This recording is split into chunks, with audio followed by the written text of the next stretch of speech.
Yes, thank you. Thanks a lot for inviting me, and it's a great opportunity for me to talk a little bit about our work. I have prepared some slides, and the reason I've done that is because I don't think that we can discuss migration and have migration policies without knowing the facts. So what I would like to do here in the 7 minutes I have, or 6 minutes and 40 seconds, is to provide you some facts which may be quite useful for this discussion. Now, when we talk about migration and poverty, there are, of course, various aspects of it, and I will just focus on some of them. Well, one big question is, does poverty cause migration? Does economic disadvantage cause migration? Secondly, does migration cause poverty? And that could be in the native population, but it could also be among immigrants. And, well, I just want to provide some numbers on these issues. So, of course, the larger the economic differences between countries, the larger is the willingness or the intention of people to move from disadvantaged places to advantaged places. One very important aspect, of course, in that discussion is that many people are simply too poor to even afford migration. So the migrants we are seeing coming from developing countries, in particular to Europe, are individuals who actually can afford to emigrate. But then economic disadvantage is not the main reason for people to change location. We have looked at data for about 80, 90 countries and try to structure what are the main considerations for people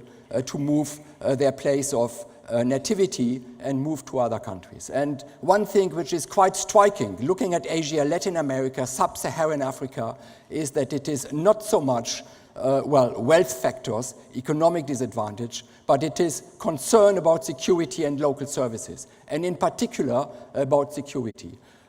People don't have water, they don't have a future for their children, they don't have institutions which they think are meaningful to afford them to stay where they are. So if we want to address the issue of emigration, this is certainly what we should focus on.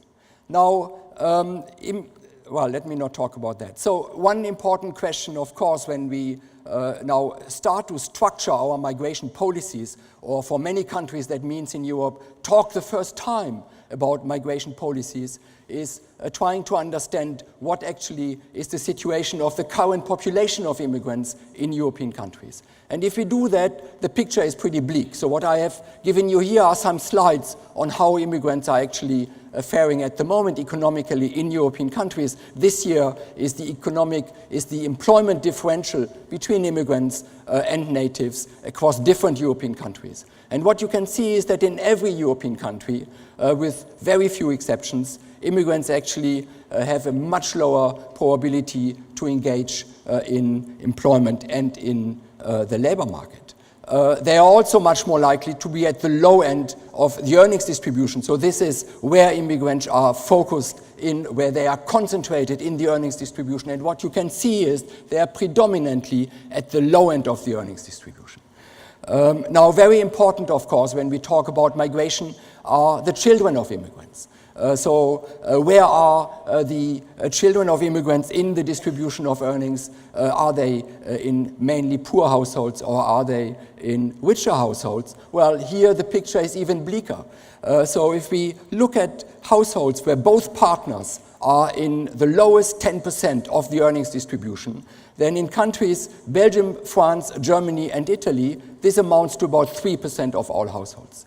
If we look at immigrant households, if we look at households where both partners are in the lowest decile of the earnings distribution and who have children below 15, then this amounts to 2.5% of households. However, when we look at the immigrant population where both partners are in the lowest 10% of the earnings distribution, and we look at those, we look at the percentage of children who are growing up in households at the lowest 10% of the earnings distribution for both partners, then for non-EU immigrants it is actually 1 in 5, which is a dramatic number.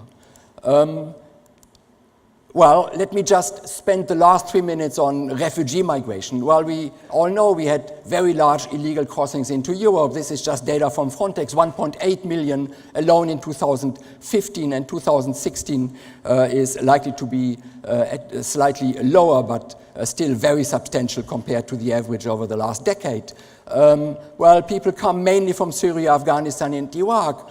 We know that very well, and there is a lot of speculation how this creates economic challenges for European countries. Now, one very interesting aspect, of course, is we already have large refugee populations in European countries. So let me just conclude by pointing out a little bit where and how those refugee populations are actually doing economically in Europe. And perhaps we can learn something from that for how we should structure future policies. So this is simply comparing, and I do that for the example of the UK. So the small dot up there is the employment differential between natives and immigrants in a country like, for instance, the UK.